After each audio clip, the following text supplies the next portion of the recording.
there may be additional Thank you. There may be additional participants that join, but we will be recording this session just so that we can make sure that we capture any questions and then also share the educational material when needed. So thank you so much for that question.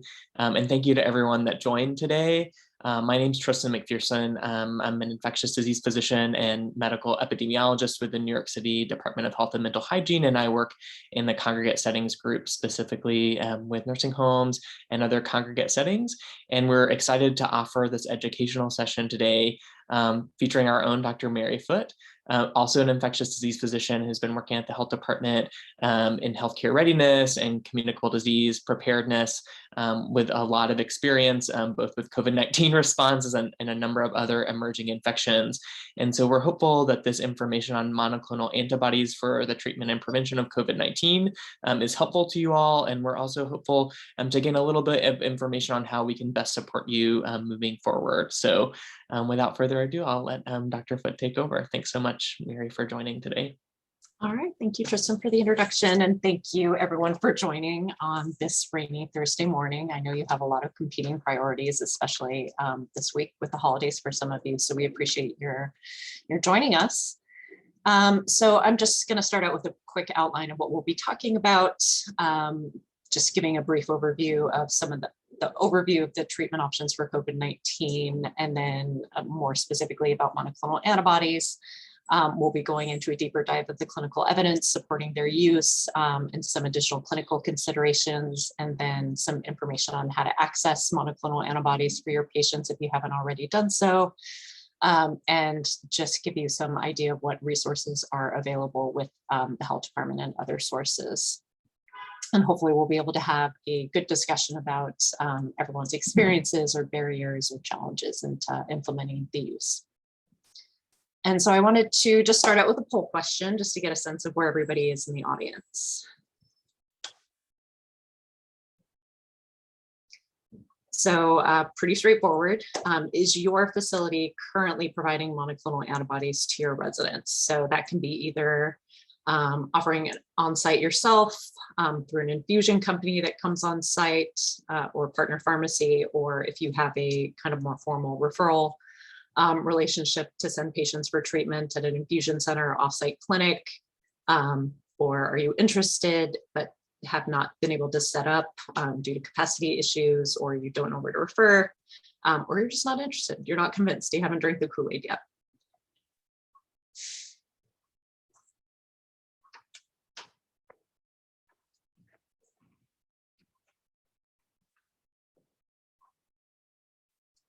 And so we'll give it just 1 minute.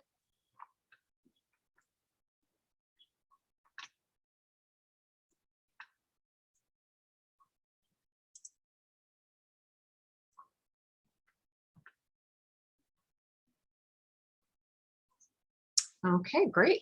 So it looks like, well, close to half of you are already providing. Well, actually more than half between the infusion companies are on site, but 14% are interested but don't have capacity or don't know where to go, or others. So we'll see what, feel free to start putting in the chat just to kind of get the conversation started about why you may not be offering or not interested, and hopefully we'll be able to talk through some of those issues.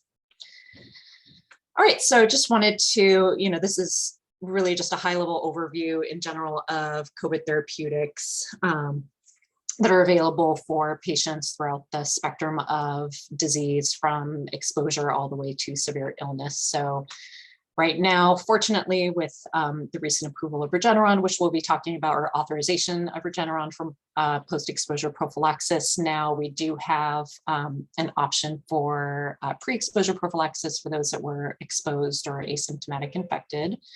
For early symptomatic, as you'll hear a lot about today, really the only option that we have right now is monoclonal antibodies.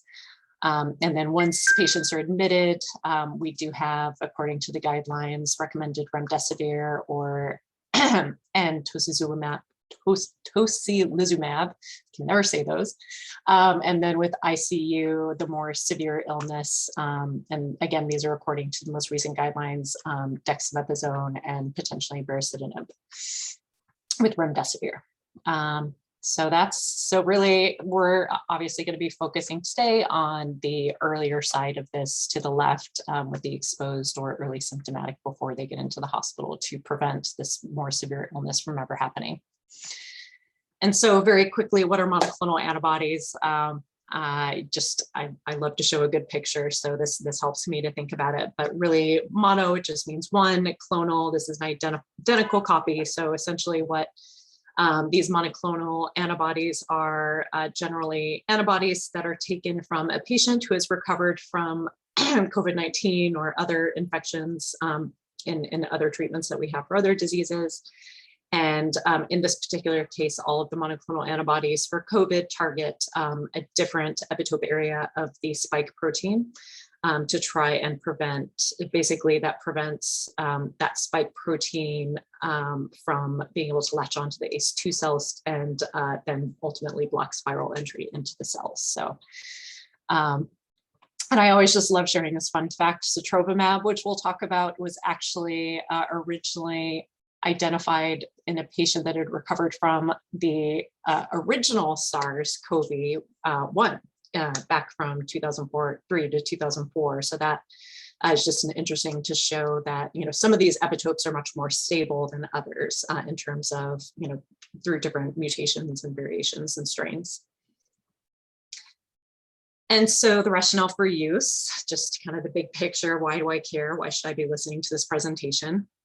Well, we know that delayed production of, we have seen in you know, several studies now that delayed production of neutralizing antibodies, endogenous neutralizing antibodies correlate with fatal COVID-19. So, and we have seen better outcomes in people who receive monoclonal antibodies when they have not already started to mount their own immune response. So this is really just giving your body that leg up for those that are not able to get that prompt fast immune response themselves. And monoclonal antibody therapy at this point, we know they can keep symptoms from getting worse and actually shorten duration of symptoms quite a bit. Also lower the risk of hospitalization and death from 70 to 85%. And as post-exposure prophylaxis, it can lower the risk of symptomatic infections and also asymptomatic viral shedding infections, and reduce ultimately, you know, what our goal is, you know, morbidity, mortality reduction, but also stress on the healthcare system. And we're seeing a huge spike in use of monoclonal antibodies right now by our colleagues in the South, which are really overwhelmed right now. So hopefully that's having an impact for them. And these are now officially recommended for use by and endorsed for use in outpatients by the National Institute of Health COVID guidelines and also by the IDSA COVID guidelines. And so right now we have 3 authorized products that are under EUA, emergency use authorization. So we'll be talking about all of these: bamlanivimab with etisevimab, and that's from Eli Lilly.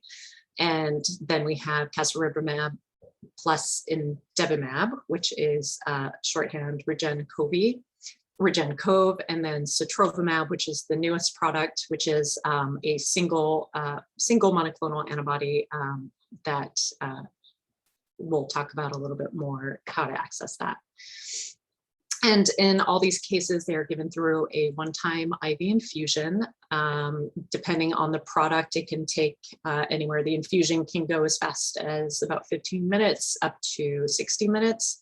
And then for all of the products, no matter how you give it, it requires a 1 hour of observation time after, just to monitor for adverse events. And you know, new, hot off the presses, relatively, REGEN-COV has now been approved to be given through subcutaneous injection. It can be given for either treatment or post-exposure prophylaxis, but for treatment purposes, IV is still the preferred route. But if you're in a pinch, subQ can also be used. And monoclonal antibodies can be administered in both outpatient or hospital settings. And so who's eligible to receive these treatments? So, you know, initially we had a much more strict criteria, but now things have opened up in terms of eligibility, which is great. But monoclonal antibodies, the minimum criteria are the patients cannot be hospitalized specifically for COVID-19 if they're in the hospital for something else, and test positive or develop symptoms, then they could certainly receive treatment.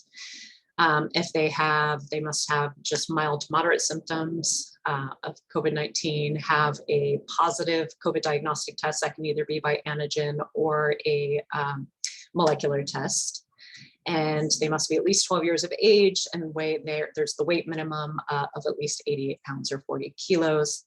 And ideally, we're trying to target those that are the highest risk for progressing to severe COVID illness or hospitalization. And this is just a list. This is over 2 slides, but I encourage you to take a look at the fact sheet. The fact sheet for the different EUA products, it's all the same. It's consistent across all the products, but this is just a listing of some of the factors that may place patients at higher risk. Although with the new expansion of eligibility, it really allows a lot of leeway by the providers and clinical judgment for what if you would consider somebody at high risk and those reasons are not on these lists, you still have leeway to offer the product to them if you feel, there may be social factors that also play into your decision, such as is this person in congregate setting, somebody from a higher risk demographic groups such as we know Black and Latinx New Yorkers have been at much higher risk for severe outcomes, frontline workers, et cetera, or other factors you can also potentially take into account. And again, this is I just encourage you to take a look at these lists on the EUA sites. So monoclonal antibodies, just looking at the use for the prevention of COVID-19, the eligibility criteria is obviously a little different because we more take into account immunization status. And so for post-exposure prophylaxis, that's basically you're giving it as soon as possible after a known exposure to a patient, again, who is at that higher risk category for developing severe illness. But we're really focusing on those that are not vaccinated at all or partially vaccinated, or those that are not expected, have been fully vaccinated, but are not expected to mount an adequate immune response to vaccination, such as those immunosuppressed patients, in particular, if you're on immunosuppressing medications, dialysis patients in particular, are all kind of those high-risk groups. And you can refer back to this kind of correlates with the recent CDC guidance on who should be getting a third COVID vaccine dose, because that's kind of that same risk group of people that may not have the robust immune response to the vaccine. And then, of course, this is for those who have been exposed, a known exposure to an individual with confirmed COVID, but also, and this is, I think, relevant for this audience, for those that are at high risk of exposure because they're, for example, in a congregate setting in particular, that is having known transmission or cases occurring. So, even though you may not know for sure there was an exposure, in the same unit or building, whatever, there are, known cases happening for those highest risk patients, I would certainly consider it as post-exposure prophylaxis in those cases. And again, in terms of the Regeneron product, it can be given, it is fully acceptable and listed as equivalent to giving for IV infusion for post-exposure prophylaxis. So it could be, for ease of administration, it may be easier for some people to offer it that route. And so we have a poll question number 2.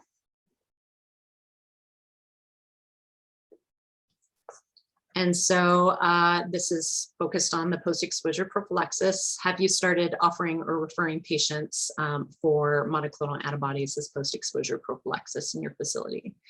And again, that's on site or through a hospitalization or infusion site nearby, or not, but currently interested in working on it, or just not planning to offer it.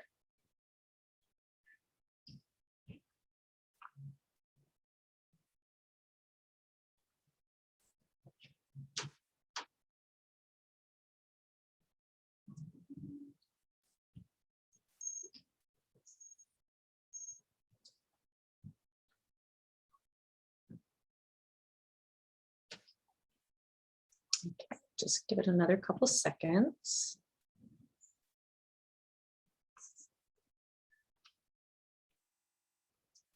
All right, so about 25% of you responded. but it looks like a few of you are working on the protocols or already offering it. And nobody responded that they are not planning on offering it all. So great, thank you. And so we'll just go through the data. Really, why should I drink the Kool-Aid? Why should I be offering this to my patients? Is it really worth it? And so starting out scientific evidence. So we'll look at treatment data around treatment first. So this is looking at the bamlanivimab, etisevimab, the Eli Lilly product. The EUA was based on, in particular, this BLAZE-1 trial, which they reported out phase 1 through 3 data. And the key study was looking at BAM-ETI versus placebo in a group of over 1,000 high-risk patients and they received the treatment within 3 days of a positive test. So that's important. And they found that there was a 70% risk reduction of COVID-related hospitalizations and death in the treatment group versus the placebo.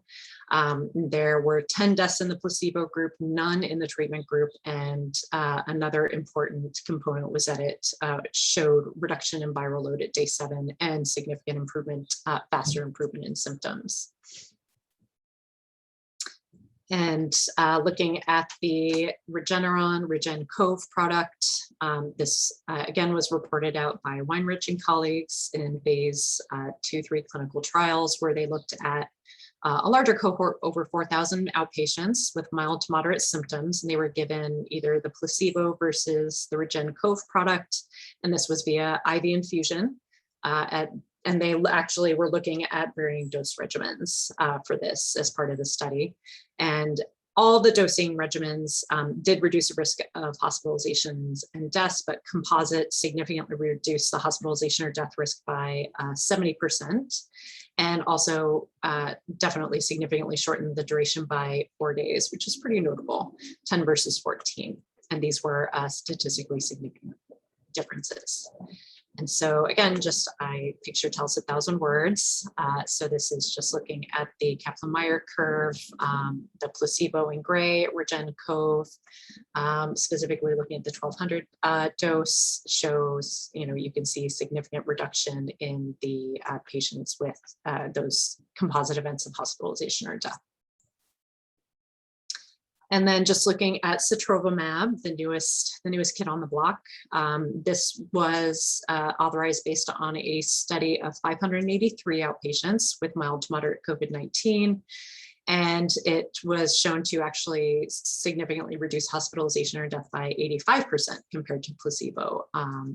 And that again was a statistically significant reduction. And I believe this study is ongoing, and they're still looking at larger cohorts. And then, so that's for treatment. And then we're just going to look at the data supporting the use of mAbs for post-exposure prophylaxis. So there's 2 big studies, one of which, this first one, which used back in the old days, back in December through March, we were using bamlanivimab monotherapy instead of the combination. But that has now been phased out due to emergence of resistant variants. But this was a very striking study in terms of kind of the first that came out looking at the prevention and post-exposure prophylaxis use. So this was a phase 3 trial, and this looked at, so this was in residents and staff of long-term care facilities. And within the prevention group, they had, so they looked at, they were 74 facilities throughout the country where they were looking at this study population.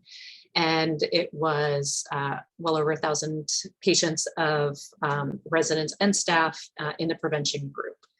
And so basically what they did is if there was, reported cases and in one of the participating facilities, they would go out with a mobile team and then administer the doses to patients that had been exposed or in, kind of identified parameters of close contact within the same unit or had been socializing in some way. And so among residents in the prevention cohort, incidence of mild or worse COVID-19 was 80% lower in the bamlanivimab group. And then residents who did end up becoming infected, meaning they even if they hadn't developed symptoms, they were still testing PCRs to see if they were viral shedding. So residents who became infected, even without symptoms, were more likely to have low viral loads and to clear the virus more quickly. So just again, has implications for, not only, morbidity, mortality, but also potentially for reducing the risk of transmission to others by having lower viral loads and less shedding.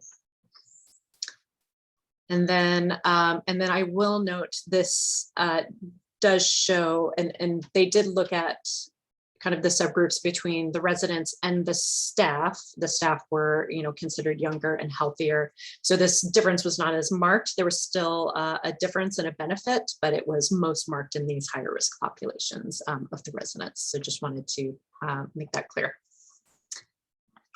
And so looking at the evidence for more recently, the REGEN-COV product, and this is so looking at people exposed or at high risk of exposure to someone within COVID-19, and this was expanded, the EUA was expanded for this use as of August 10th. And so this was looking at a phase 3 placebo-controlled trial of about 1,500 participants. And this looked at close household contacts, so our kind of highest risk group of developing COVID after an exposure to a confirmed case. So these patients were treated by, and this was important because this was where the sub-Q injection route was able to get authorized. So all of the participants received it through sub-Q injection within 96 hours of initial exposure. And what they saw was in this group, the treatment group significantly reduced the risk of symptomatic SARS-CoV-2 infection by 81%. So that's symptomatic infection, and that was statistically significant. But it also, again, reduced the risk of SARS-CoV-2 infection overall, including, asymptomatic viral shedding. That was reduced by 66% total. So still, still significant results. And it also significantly shortened the duration of symptoms from quite a bit, from 3.2 to 1.2 weeks. That's quite a significant difference in terms of symptoms. And so again, just looking at the Kaplan-Meier curve in terms of development of symptomatic infections. So you can see there's a really significant difference in terms of particularly in the symptomatic infection reduction. And so, we get this question a lot about, the variants and how does that impact our treatment choices and decisions. So, this is being monitored very closely, both nationally and at a local level. And, because New York City, we're our own special little petri dish, we have to really pay close attention to this. And the FDA actually does require that the manufacturers are continuing to test their products against emerging variants of interest or concern. And so in the FDA, in the EUA fact sheets of each of the products, if you look at section 15, which I have memorized by heart for all the product, they have actually a really nice, what essentially looks like an antibiogram for the products against the different variants. So it's really useful to be able to refer back to that. So really the punchline, bamlanivimab, etisevimab, the Eli Lilly product. So this is kind of probably been the most impacted by the variant. So we have now seen that it has activity against the Delta variant. So it's interesting. Bamlanivimab is actually totally inactive against the Delta variant, but the etisevimab addition makes it essentially fully active. So that's fine in this case, now that we are a Delta forward epidemic. But importantly, this product is not active against the Gamma, the P1 variant, or the Beta variants, which is, some of you may have heard or recall, there was actually a national pause on the distribution of this product when we had a much higher prevalence of Gamma and Beta around the US. And so now that Delta is the dominant variant, they just recently were able to reinstate distribution and use of this product. So Fortunately, REGEN-COV and sotrovimab both appear to be active against all the listed variants of concern that they have been tested against. So that's reassuring. So actually that was supposed to be updated. So now we are distributing again the bamlanivimab. So those facilities that did have stocks that they were holding on to, they are now able to use again and try and use up those supplies. And then again, this is just an example of what the in section 15 of each of the EUA fact sheets look like. So this is specifically looking at bamlanivimab, etisevimab, just updated their reports to include the Delta variant highlighted in red. And you can see, at least with the main lineage, it's no change, although there are a couple sublineages of the Delta variant that do have significant reduction in activity. So that's something that we are monitoring very closely, and we're actually going to be starting to report out more detailed reports about the sublineages in New York City in our New York City Health variant data page. So just keep your eye out for that, but we will certainly continue to communicate with our partners if any changes in the local epidemiology require changes in treatment. And so again, this is just looking at where we are in terms of New York City, and this holds nationally as well. This biggest section, this is a nice image of just sort of the overall trends in the different variants over time since we started tracking in the beginning of the year. And you can see this is actually the Alpha variant, which was really dominant in the early phases, but that's gone to essentially nothing. And Delta, the maws of Delta have devoured every other variant in its path. So 99% of our sequence cases are now the Delta variant, which is why we can use the bamlanivimab again. And so just some of the special clinical considerations to think about, the exclusion criteria. So who cannot get it, they are not authorized, as we talked about, for patients who are hospitalized due to COVID-19 or who require oxygen therapy due to COVID-19, just meaning that the disease process has gone beyond where these will likely be beneficial. And for those that are receiving chronic oxygen therapy, which I'm sure is, many of your residents, due to an underlying comorbidity, and if they require an increase in their baseline oxygen due to COVID-19, then that also is considered an exclusion criteria, and you should look at other options. And as we mentioned, they can be given to eligible hospitalized patients if they're hospitalized for something other than COVID-19. And so timing of therapy, this is, if I can really emphasize one thing most important in this presentation, is timing is key. So, you really want to make sure that, when you're offering it or developing your protocols, you're thinking about, this continuum of care in terms of making sure each of the steps are as short as possible between, people that develop symptoms, that's identified right away. They get tested as very quickly as possible, ideally with a rapid test if you can. And so you can get them and either administer or refer for therapy as quickly as possible once you have that positive confirmation. And so, the EUA allows the administration within 10 days of symptom onset, but really just the sooner the better, the sooner the more effective, the sooner the better the outcomes. So just really, really want to emphasize that. The post-exposure prophylaxis timing, optimal timing, there's not a specified time frame within the EUA, but in clinical trials, as we pointed out, the therapy was given within 96 hours of exposure. And, the thought is, of course, the sooner the better in this case as well. And so safety and side effects, really, I think that's something, that was early on a question of whether, the benefits versus risks. And I think we've really, pretty clearly demonstrated that the benefits far outweigh the risks. The side effects profile have been very good, very comparable to placebo, very few severe reactions, but can occur, but are very rare. By far the most common side effect is just some injection site irritation. but also some other self-limited reactions as well, which is why we have the observation period of an hour. And so looking at, we get a lot of questions, of course, about how vaccination impacts the use of monoclonal antibodies. So, in terms of patients who have already received a vaccine or are fully vaccinated, can they get, can we still give them monoclonal antibodies? So the answer is yes. Even if they are fully vaccinated, they are high risk and have a symptomatic infection and test positive for COVID, we recommend just going ahead and offering treatment. And especially now with all the uncertainty and kind of waning, persistence of vaccine-induced immunity, kind of our understanding is evolving, the impact of variants, we really just say, again, with the risk benefit profile, it's worth it just to go ahead and offer treatment in high-risk patients.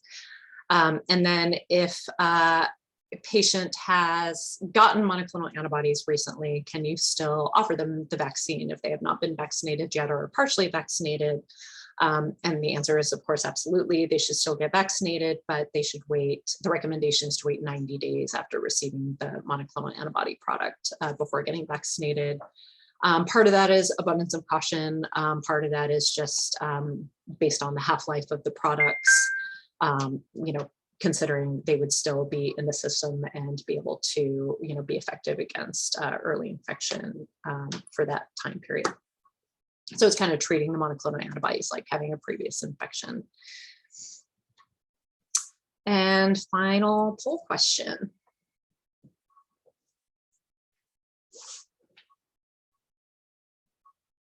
And so for those of you that are not currently offering it, we just wanted to hear what the barriers to providing, or if you are offering it, but still, are working through some of the processes, what are some of the biggest what is the biggest barrier you have found in providing monoclonal antibodies at your facility or elsewhere?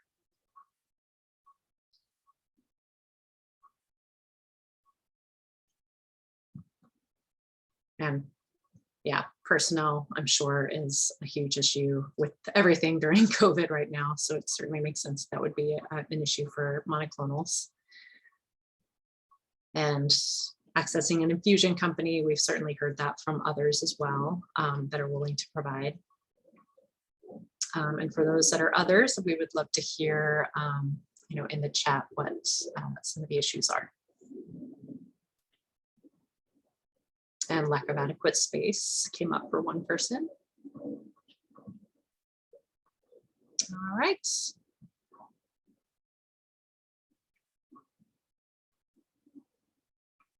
All right. Okay, so personnel and other, and some lack. And referring patients to monoclonal antibody therapy, there are fortunately quite a few options in New York City and the greater downstate area for facilities that are accepting. It's largely still hospital-based, but we have a list of facilities that are accepting actively external referrals from outside their systems. So we worked closely with our dear colleagues at Greater New York to develop the Hide Site resource where you can find treatment sites, and it has the information that you need on how to refer your patients. And, if you are not going to be offering it on site, I really encourage you, if you have a particular hospital that you can find on this list that you have a good relationship with, we encourage you to reach out to them, just talk about how to, develop a, nice streamlined referral process with them, just to make sure that you can get your patients in as quickly as possible. So, making those connections early and ahead of time is always really helpful. And then, of course, New York City Health and Hospitals, they are able to offer or connect in Staten Island to a partner treatment site, but in every borough, you can schedule a patient. So, and it's all through one unified process through the Express Care urgent care service that they have, who will then do the screening. So either the doctor or the patient can call and they'll do the screening right there and schedule the appointment if they screen in as eligible. Based on where the location is, they'll get you scheduled. And sometimes I think they can even arrange transport. And then again, for other treatment sites, there is the Department of Health and Human Service distribution locator, but that does not guarantee that the site is currently offering treatment. So we think the Heights site probably has the most useful information right now.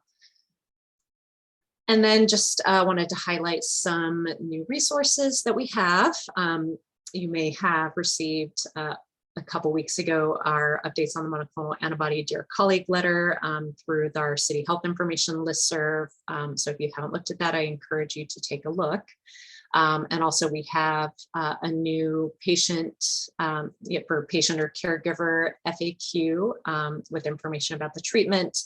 And this is also posted on our provider webpage, and we should have translations into 13 different languages posted yesterday or today. So that'll be, a resource for you to offer patients or their families when you're discussing the treatment.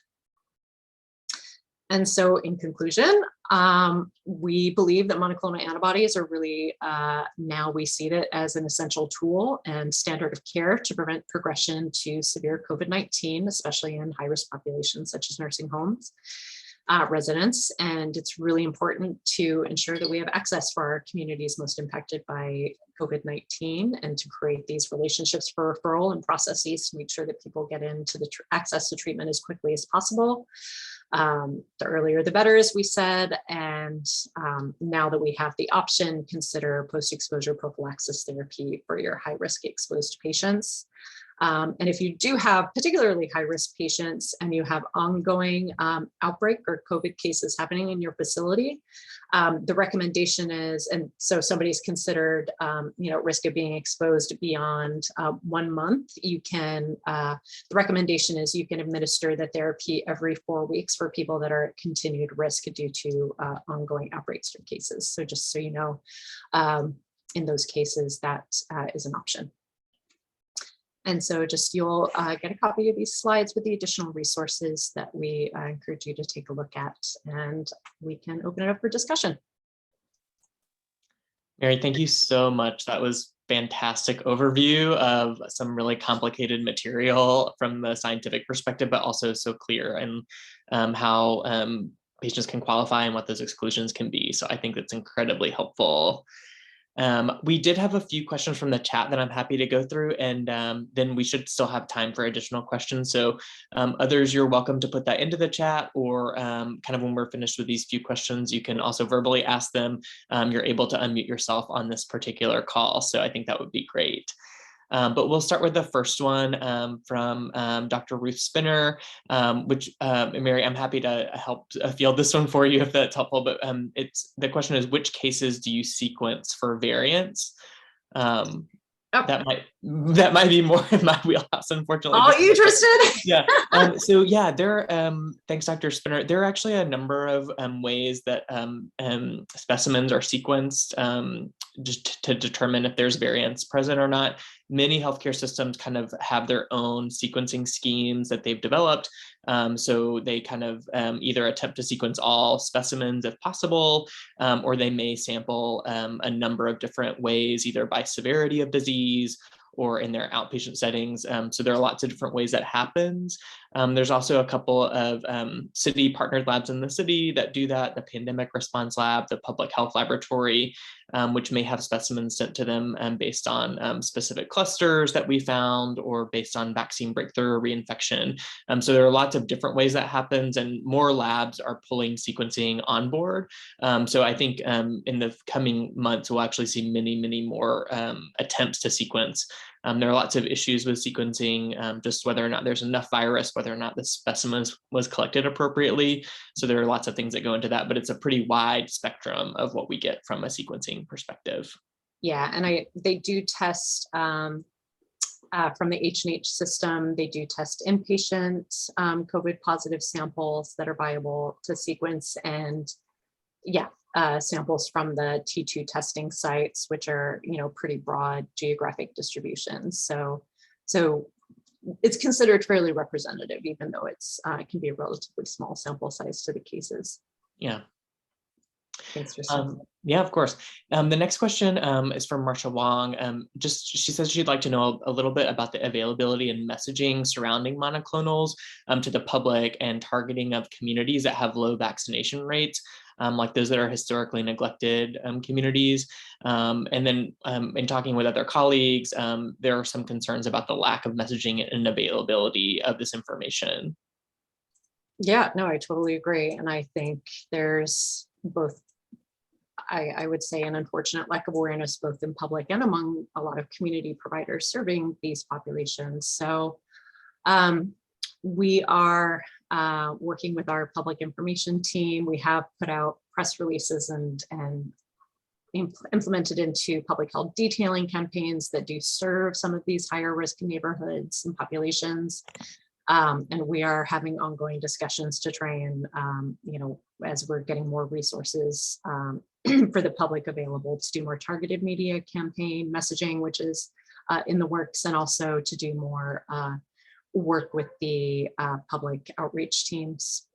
And again, we are partnered with the contact tracing program. So any new case that they contact, regardless of where they are in the city, they are provided information about monoclonal antibodies during their intake process. And anybody that tests positive with the New York City Health and Hospitals, which does service some of the higher risk populations in the city, they are called or given electronic notification with information about how to access monoclonal antibodies as well. So these are some of our efforts to try and ensure access and information. But very good question, something we're all very worried about still. Yeah, definitely. And this is another question from Shannon Constantine. And Shannon asks, is CMS reimbursement the same for subcutaneous as the same for intravenous? Yes, it is. Yeah. Wonderful.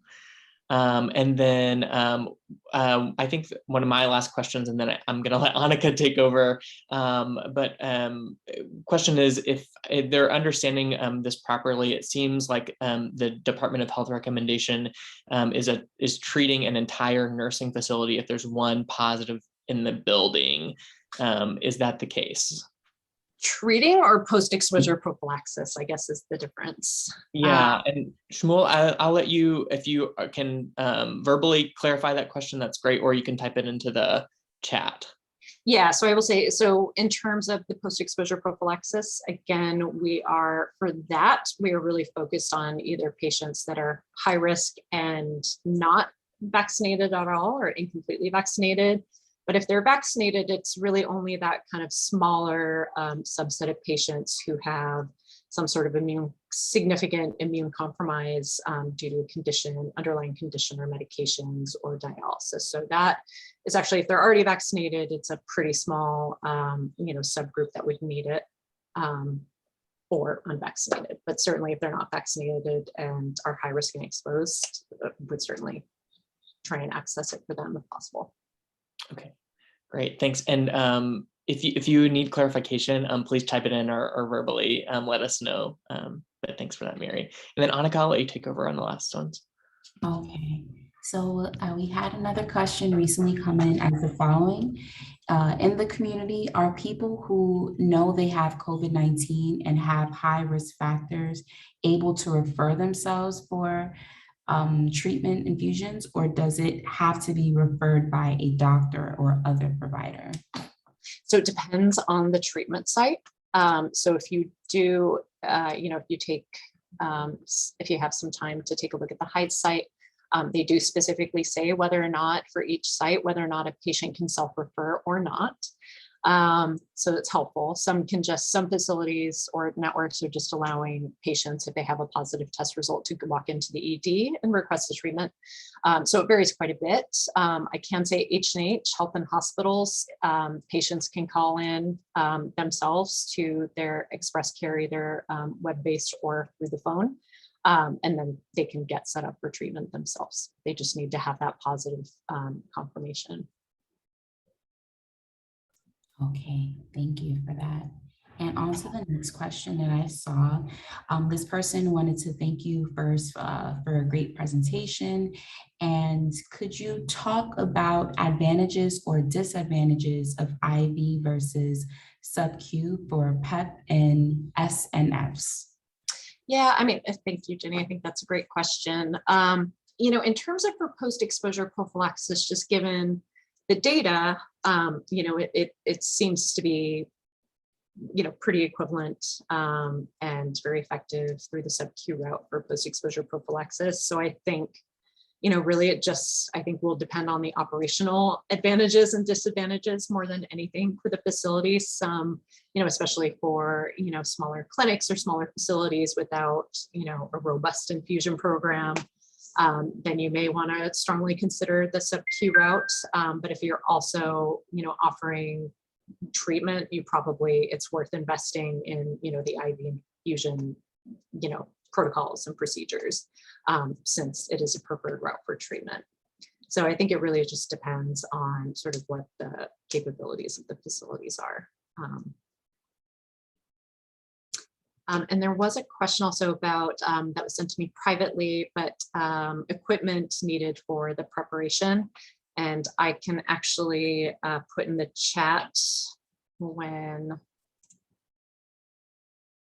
I'm going to X out and put in the chat when I get a second. There are some great links. There's a playbook that has all the information about equipment you might need to administer, and also in the EUA fact sheets, they have some information about that. But really, it's just any other kind of IV drip setup. It doesn't even have to require any fancy automated machinery. It can just be gravity drips. So it's fairly low tech in terms of, as long as you have the capacity to do IV, kind of it's nothing special beyond that. And then for the emergency, kind of you have to basically, you want to have at least basic medications for a potential anaphylactic reaction. So, the same kind of stuff that you would want to have around for, as part of your vaccine program, potential like EpiPen and, a couple other supplies related to that. You want to have those on hand as well, just in case there's reaction. So I'll dig for the link and send it to you.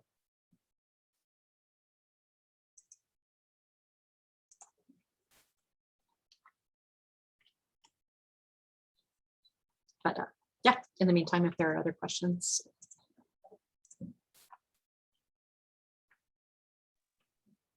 Yes, everybody, please feel free to put them in the chat or unmute yourself and ask away. We have a few more minutes. Or if somebody wants to share their experience, we would love to hear from those of you that have had, a good experience so far, or any tips and tricks about getting started or setting up a program. We would love to hear, or about challenges that you've had. So anybody feel free to speak up. We have some real experts on the line. I can see some names, so.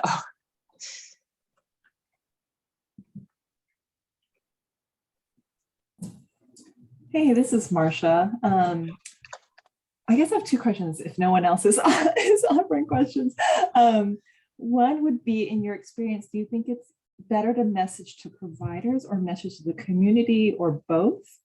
Both. Both, great. And the other question I would have is, or maybe even to the folks on this call, how can we in the DOH sort of support you, either in like, this is something that like a nursing home could set up internally, right? And so sort of how would we be able to kind of support that, I guess, and maybe help?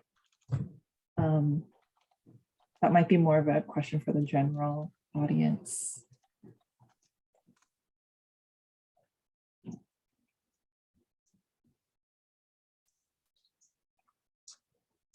I'm sorry, Marcia, what was the last question?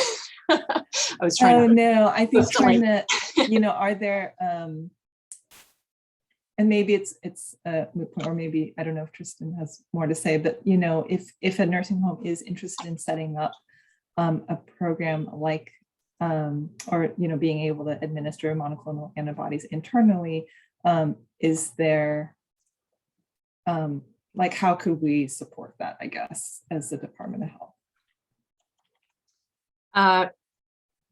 Yeah, I mean, basically I see, and what I've, kind of our role has been more of education and coordination. So, we're providing as much of the resources as we can, but if any specific questions or roadblocks, certainly we're happy to have you reach out to us and we can help connect you with the right information or people to, help you get set up.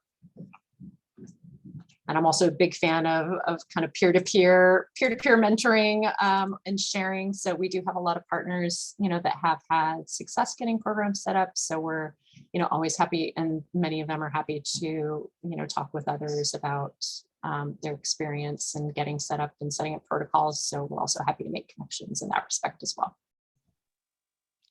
Yeah, Mary, I think that's really important and insightful, and I'm sure everyone on this call can speak to the fact that, every, nursing home and facility is slightly different in what would work best for them. And so, some places can easily set up, infusion spaces, and others that's not quite as simple to do.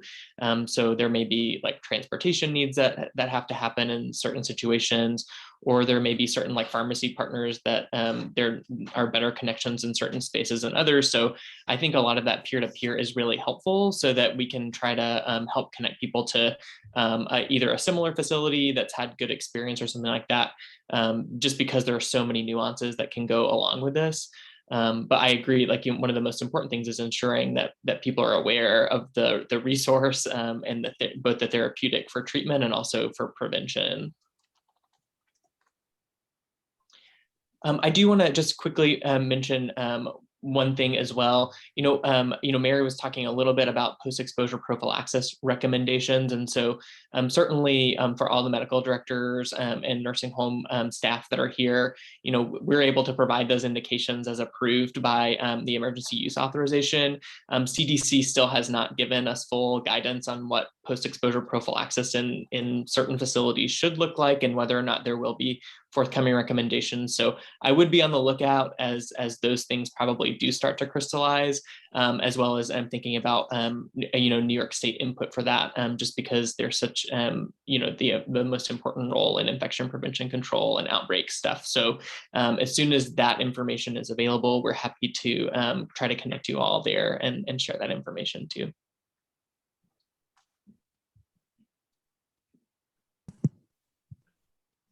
I have a quick question and then also a maybe some anecdotal stories. This is Ginny. Thank you, Mary, for that presentation. My question really is there any data in terms of post vaccination infusion? So I know you mentioned for those that are vaccinated and high risk, it's still being offered. Is there any data that's been collected? Because I've heard a few people say, we're not sure how to sort of guide people post-vaccination. I know on Staten Island, we've been telling people to go get infused if they're high risk, even if they're post-vaccination. So that's one question. And then I could share some challenges we've had, as well as what I think is going to be a game changer, the fact that they can infuse at the site itself. I think that will make a big difference. Early on, we know we tried, trying to send people to the emergency room. It's always a challenge when you have to transport a nursing home patient outside the facility and try to get them infused. And then it takes hours and hours, and then you're waiting, and especially most of them were being offered within the emergency room setting. It was just very daunting. So I think being able to offer it on site will help. And then one last quick point, just some anecdotal stories from outside of New York. I've heard nursing homes have success with the sub-Q, treatment, because it only takes 15 minutes versus the infusion, which takes longer. I mean, you do still have to monitor for an hour after, but I think the sub-Q, folks have found it a little bit easier. So I'll stop there and see if you have any thoughts on the first question. I'm so sorry. Can you remind that was in terms of the vaccination post-vaccine? Yes. Any data to show that post-vaccine also it does help, or that we're still collecting data on that? Yeah, so there's no published data, which is why, in terms of, the recommendation, it's still sort of, it's more of a common sense best practice, and looking at the risk versus the benefits. The risks are so low, from what we've seen, that, it's worth it for the highest risk. Actually, if you take a look at the NIH guidelines, they just updated to talk about prioritization during resource scarcity, which we're not quite in allocation mode yet, but we seem to be sort of moving in more of a stewardship mindset. So they do give some recommendations about prioritizing. So of course, the highest priority, if you're kind of limited in your capacity or your supplies, certainly focus on the unvaccinated patients first, then your high risk, post-vaccinated patients, and then PAP after is the lowest priority in terms of the hierarchy of priority. So it's, I can send out the link to the updated guidelines when they send out the slides. Thank you.